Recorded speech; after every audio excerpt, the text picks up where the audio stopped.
Les partenariats publics-privés. Comment offrir de meilleures infrastructures pour les services publics? Les principes fondamentaux des PPP. Bonjour, je suis Stéphane Saussier, professeur d'économie à l'IE Paris-Sorbonne. Alors on va parler des PPP et peut-être la première chose à dire sont que les partenariats publics-privés sont très à la mode. En effet, il ne se passe pas une semaine sans que vous ayez un article de presse qui traite de près ou de loin des partenariats publics-privés. Si par exemple vous allez voir dans le Financial Times, vous verrez qu'il y a eu depuis 1990 environ 800 articles, même plus que 800 articles, qui traitent de cette question directement ou indirectement. Mais dès qu'on aborde la question de la définition des partenariats publics-privés, c'est un peu plus compliqué et c'est toujours un peu plus confus. Alors essayons d'être clairs sur ce point de définition. Ce qu'on appelle un partenariat public-privé, c'est un accord contractuel entre une autorité publique, qui peut être nationale ou locale, et un opérateur qui peut être privé ou semi-public ou semi-privé d'ailleurs, qui consiste en un accord global dans lequel l'opérateur s'engage à investir et à gérer un service public. Donc c'est vraiment ça qui fait la caractéristique principale d'un partenariat public-privé, le fait que ce soit un accord global où il y ait une partie investissement et une partie gestion du service. On peut penser par exemple à la mise en place de nouvelles infrastructures comme les autoroutes, la gestion des déchets, la gestion de l'eau. On peut aussi penser à de gros investissements pour maintenir ou développer certaines infrastructures existantes. En réalité, si on essaie de rentrer un petit peu plus dans le détail, on peut distinguer schématiquement deux types de partenariats publics-privés. D'un côté, les partenariats publics-privés dans lesquels l'autorité publique délègue aux partenaires le risque de demande. Donc concrètement, ce sont les partenariats publics-privés de type concession, concessif, dans lesquels l'opérateur privé est rémunéré en fonction de la demande future. Ce sont les utilisateurs du service qui rémunèrent directement l'opérateur privé. Alors évidemment, ce ne sont pas des types de partenariats publics-privés qui sont très récents. Ces concessions existent en France, par exemple, depuis plusieurs siècles. Le Pont Neuf a été reconstruit au début du XVIIe siècle avec ce type d'accord contractuel. Ce ne sont pas des accords contractuels récents et ce ne sont pas non plus des accords contractuels qui sont assez rares, puisque si vous regardez les données qui existent sur le sujet, et notamment la base de données PPI pour Private Participation in Infrastructures, qui est développée par la Banque mondiale, vous verrez que sur les 107 milliards d'investissements, de promesses d'investissement qui ont été réalisées en 2014, la plus grande partie consiste en des contrats de concession. À côté de ce premier type de partenariat public-privé, vous avez un deuxième type de partenariat public-privé qui est beaucoup plus récent et qui consiste en un accord toujours global où on demande à un opérateur d'investir et de gérer le service et où cette fois-ci l'opérateur est rémunéré directement par l'autorité publique en fonction de sa capacité à rencontrer des indicateurs de performance. Ce sont les fameux PFI, pour Private Finance Initiative, qui ont été lancés au début des années 90 en Angleterre et qui se sont développés assez largement en Europe. Donc on peut penser, il y a certaines infrastructures pour lesquelles clairement les autorités publiques ont le choix.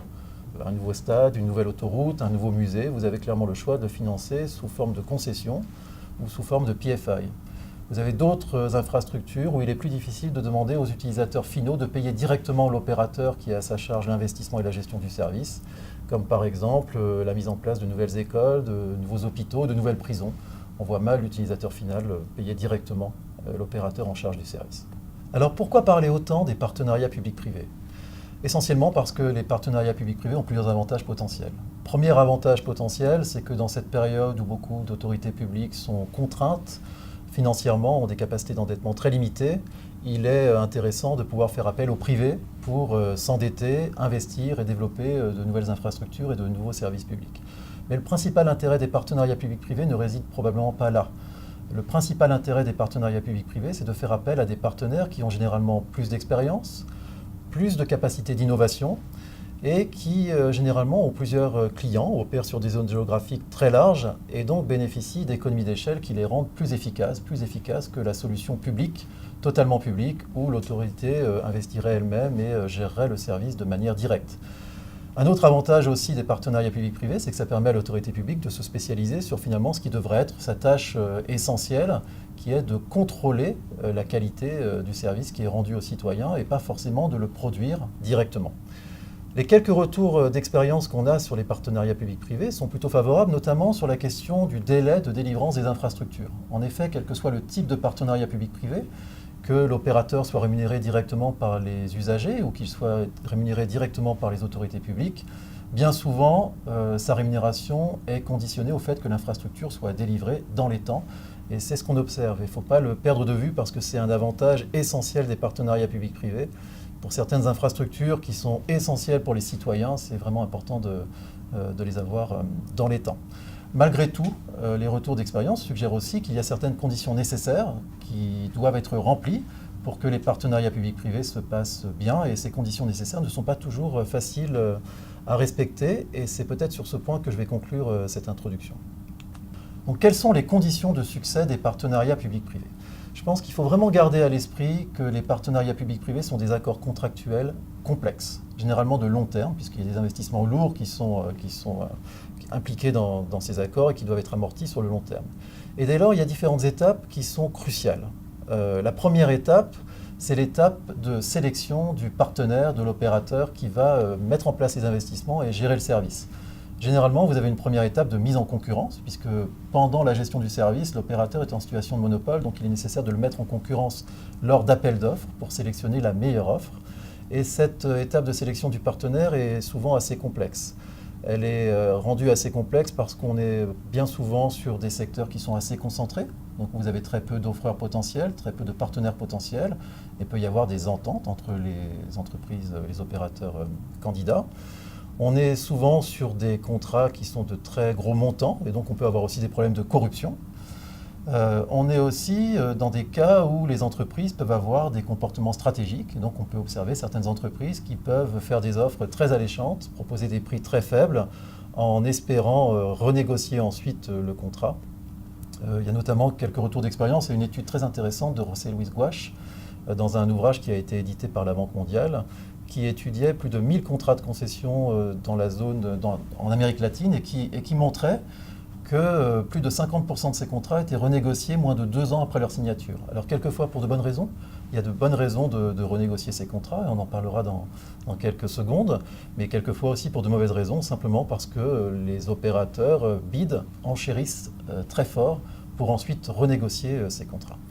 Enfin, une dernière difficulté qu'on peut observer à cette étape de sélection, c'est que quelquefois la meilleure offre provient de l'opérateur qui est le plus optimiste, qui est notamment le plus optimiste sur ses coûts de production et sur la demande future.